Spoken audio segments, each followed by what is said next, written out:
भारत अपना gold reserve बढ़ाने में जुटा हुआ है। पिछले 3 साल में भारत ने अपना गोल्ड रिजर्व करीब 380 टन बढ़ाया भी है। लेकिन चीन पर सोने की ऐसी सनक सवार हुई है कि आप जानकर हैरान हो जाएंगे कि चीन ने क्या कर लिया है। आप देखिए कि चीन के पास कुल गोल्ड रिजर्व 2305 टन है। अभी पिछले महीने अप्रैल में चीन ने 8 टन सोना खरीदा, यानी कि चीन चुपके चुपके केवल सोने का भंडार ही नहीं बढ़ा रहा है, बल्कि वो इसके लिए अपने अमेरिकी ट्रेजरी बॉन्ड जो है उसको भी बेच दे रहा है। सोने के साथ साथ चांदी भी चमकती जा रही है। 2025 के दिसंबर महीने तक चांदी की कीमत दोगुनी से ज्यादा हो गई। चांदी में यह तेजी सोने से भी ज्यादा रही। पिछले साल 11 महीने में चांदी ने जो रिटर्न दिया है, सोना पूरे 1 साल में भी नहीं दे पाया। 2025 के जनवरी से लेकर नवंबर तक चांदी का रिटर्न करीब 100% रहा। 1 जनवरी 2025 को चांदी की कीमत लगभग 93,500 रुपए प्रति किलो थी, लेकिन 29 दिसंबर 2025 तक चांदी की कीमत 2,35,440 रुपए पहुंच गई। वहीं साल 28 जनवरी तक चांदी अपने पीक पर थी, यानी कि चांदी की कीमत 3,85,000 प्रति किलोग्राम पहुंच गई थी। चलिए अब इसी खबर का चैप्टर 2 पलटते हैं, यानी कि दूसरा चैप्टर आपको दिखाता हूं। मोदी की नेशन फर्स्ट अपील का इतना तगड़ा असर हो रहा है कि आप हैरान हो जाएंगे। कल भी मैंने आपको कुछ तस्वीरें दिखाई थी। कल भी मैंने आपको बताया था कि मोदी ने जो अपील की है उससे क्या क्या हो रहा है। कि बड़े बड़े मंत्री, मुख्यमंत्री अपनी गाड़ियों को कम कर दे रहे हैं, अपने काफिले को छोटा कर दे रहे हैं। पीएम मोदी के काफिले में आज भी सिर्फ 2 गाड़ियां ही दिखाई दी। कई लोग कल कह रहे थे कि अरे आज तो दिखाने के लिए मोदी जी ने शूट करवा लिया होगा। हालांकि सुरक्षा एजेंसियों का कंसर्न है ये कि क्या ये सुरक्षा के लिए चुनौती तो नहीं है। देश के लोग आज बात कर रहे हैं कि भाई सब बातें तो ठीक है, लेकिन मोदी जी ये सिर्फ 2 गाड़ी लेकर मत घूमिए।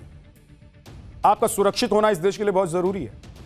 लेकिन पीएम मोदी की इस मैसेजिंग का असर यह हो रहा है कि मंत्री संतरी समेत तमाम आम जनता पेट्रोल की बचत का संकल्प धीरे धीरे अब लेने लग गई। पीएम मोदी के बाद केंद्रीय गृह मंत्री अमित शाह और रक्षा मंत्री राजनाथ सिंह ने भी अपने काफिले में कटौती कर दी है। राजनाथ सिंह छोटे काफिले के साथ दिल्ली से जोधपुर के लिए रवाना हुए। उनके काफिले में सिर्फ 4 गाड़ियां थी जब वो जोधपुर के लिए जा रहे थे, जबकि पहले देश के रक्षा मंत्री का काफिला इससे कई गुना बड़ा हुआ करता था। लोकसभा के स्पीकर ओम बिरला को देखिए, उन्होंने भी अपने काफिले की गाड़ियों को कम कर लिया है। यह फैसला उन्होंने पीएम की अपील के बाद ही लिया है। और ओम बिरला लोकसभा के स्पीकर हैं, लेकिन इसके बाद भी उनके काफिले में मात्र आज 2 ही गाड़ियां दिखाई। इधर मंत्रियों ने काफिला कम किया तो उधर केंद्रीय मंत्री अर्जुन राम मेघवाल ने अपनी गाड़ी ही छोड़ दी। बीकानेर रेलवे स्टेशन पहुंच गए। वो अर्जुन मेघवाल ई रिक्शा में बैठकर वहां पर पहुंचे और अपने घर तक ई रिक्शा में ही गए। आपको बता दें कि अर्जुन मेघवाल के काफिले में पहले से इलेक्ट्रिक गाड़ियां जो हैं वो हैं, मौजूद हैं। अब पीएम मोदी की अपील के बाद उन्होंने तय किया है कि वो पर्यावरण संरक्षण का संदेश देने के लिए सिर्फ ई वाहनों से ही दौरा किया करेंगे।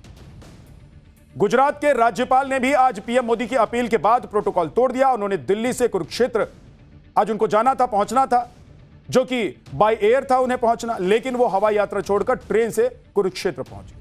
ट्रेन से उतरने के बाद गुजरात के राज्यपाल आचार्य देवव्रत ने साइकिल की सवारी भी। उनका पूरा काफिला साइकिल पर सवार था। क्या आप देख रहे हैं, सब साइकिल पर, पीए, सिक्योरिटी गार्ड्स, जितने अधिकारी उनके साथ चल रहे हैं सब साइकिल पर चल रहे हैं। ऐसा लग रहा है कि साइकिल की रैली निकल रही है, लेकिन ये साइकिल रैली नहीं निकल रही है। ये दरअसल प्रधानमंत्री नरेंद्र मोदी ने जो अपील की देश से, उसकी बानगी दिखाई दे रही है।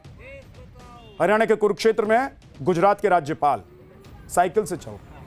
महाराष्ट्र के मुख्यमंत्री देवेंद्र फडणवीस ने भी मोदी की अपील को फॉलो किया है। उन्होंने तो विधानसभा पहुंचने के लिए कार नहीं बल्कि बाइक का इस्तेमाल कर लिया। ये देखिए, बाइक से पहुंचे। आज हेलमेट वेलमेट लगाकर अच्छे से बढ़िया से देवेंद्र फडणवीस बाइक से पहुंचे। दिल्ली की मुख्यमंत्री रेखा गुप्ता भी पेट्रोल बचाने की मुहिम में शामिल हुई। उन्होंने दिल्ली वासियों से इससे जुड़ी अपील की। ये अपील क्या है आपको बताऊंगा। पहले आप देखिए कि खुद रेखा गुप्ता ने कैसे इस अपील पर अप्लाई करते हुए इस अपील को फॉलो किया और उनकी कार का काफिला अब जो 13 से घटकर सिर्फ 4 रह गया है, वो देख लीजिए एक बार। ये तस्वीर है। 13 गाड़ियों का काफिला दिल्ली की मुख्यमंत्री का हुआ करता था, लेकिन 4 गाड़ियों में अब वो चलने लग गई है। यानी कि करीब 60% तक की कमी उन्होंने अपने काफिले की गाड़ियों में कर दी है। दिल्ली सरकार ने आज पीएम मोदी की अपील के बाद कई बड़े फैसले किए।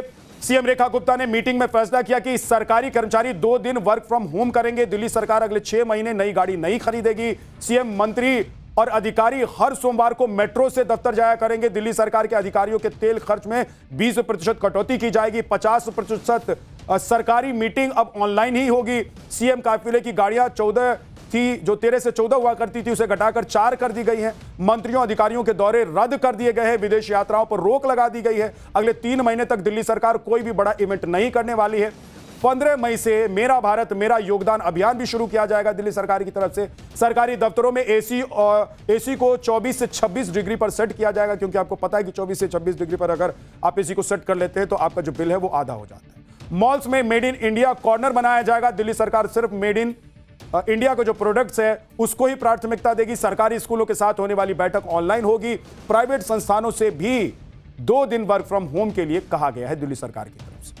कोर्ट और यूनिवर्सिटी से ऑनलाइन सिस्टम अपनाने की अपील की गई है। जनता से नो व्हीकल डे मनाने की अपील की गई है। यह सब दिल्ली सरकार की तरफ से प्रधानमंत्री नरेंद्र मोदी की अपील के बाद पहल की गई है। तो ये रेखा गुप्ता की तरफ से तैयारी की गई है। प्रधानमंत्री ने जो देश अपील की है उस अपील को कैसे लोगों तक पहुंचाया जाए, घर घर तक पहुंचाए, उसके लिए उन्होंने ये तमाम तैयारियां की है। पीएम मोदी की अपील के बाद त्रिपुरा सरकार ने भी सरकारी खर्च कम करने के लिए कई बड़े फैसले लिए। त्रिपुरा सरकार ने कर्मचारियों के लिए 50% वर्क फ्रॉम होम लागू कर दिया है। यह नियम ग्रुप सी और ग्रुप डी कर्मचारियों के लिए लागू किया गया है। त्रिपुरा सरकार ने संस्थाओं से भी वर्क फ्रॉम होम अपनाने की अपील की। वहीं चंडीगढ़ के अधिकारी भी बुधवार को सरकारी गाड़ियों का इस्तेमाल नहीं करेंगे। पेट्रोल की खपत को कम करने के लिए चंडीगढ़ प्रशासन ने एक बड़ा फैसला ले लिया। अभी 2 दिन पहले बिहार के मुख्यमंत्री सम्राट चौधरी अपने काफिले को लेकर खूब चर्चा में थे। पीएम मोदी की अपील के बाद भी उनके काफिले में 19 गाड़ियां दिखाई दे रही थी। मगर अब शायद दूसरे राज्यों के मुख्यमंत्रियों और मंत्रियों की तरह बिहार के सीएम भी प्रधानमंत्री नरेंद्र मोदी का मैसेज समझ चुके हैं। तो आप देखिए कि आज उनके काफिले में सिर्फ 3 गाड़ियां दिखाई, यानी कि 19 से सीधे 3 गाड़ी पर आ गए। गजब है, शानदार, इसे बोलते हैं एकदम आसमान से जमीन पर आना। खैर अच्छा भी है, इस तरह की सुर्खियां बनने के बाद अगर मुख्यमंत्री को सजग वो महसूस करते हैं, सजग होना भी चाहिए कि अगर प्रधानमंत्री कोई मैसेज दे रहे हैं तो भाई उसको अपनाना है, उसको सुनने में और अमल करने में इतनी देर क्यों करनी है। लेकिन देर आए दुरुस्त आए सम्राट चौधरी, आखिरकार उन्होंने अपने काफिले से गाड़ियों की संख्या कम कर दी है। प्रधानमंत्री की जो अपील है उसको उन्होंने फॉलो करना शुरू कर दिया है। पीएम की अपील नहीं मानने वालों पर बीजेपी सख्त भी नजर आ रही है और बीजेपी ने कहा भी कि सख्ती बरती जाएगी। मध्य प्रदेश के भिंड के किसान मोर्चा के नए जिला अध्यक्ष सज्जन सिंह यादव हैं। 100 से ज्यादा गाड़ियों के काफिले लेकर पहुंच गए थे। इस दौरान एक गाड़ी में तो डीजे भी लगा हुआ था। मतलब आप सोचिए कि प्रधानमंत्री कह रहे हैं कि डीजल बचाइए, पेट्रोल बचाइए, ईंधन ज्यादा खर्च मत कीजिए, और इधर देखिए, मतलब देश में गजब गजब लोग हैं। यह वीडियो वायरल हुआ तो बीजेपी ने इस पर एक्शन भी ले लिया, उन्हें पद से हटा दिया गया है। बीजेपी ने कहा कि भाई नहीं चाहिए ऐसा नेता, हटाओ इनको। क्या करेंगे ऐसे नेताओं को रख के जो पहले अपने बारे में सोचते, अपना भौकाल टाइट रहे वो देखते। भाई जनता के बारे में सोचिए, जो प्रधानमंत्री जनता के बारे में सोच रहे हैं। आगे संकट हो जाए, कोई कैसी परिस्थिति आ जाए, उससे निपटने के लिए पहले तैयारी चल रही है और इनको अपना भौकाल टाइट रखना है भाई।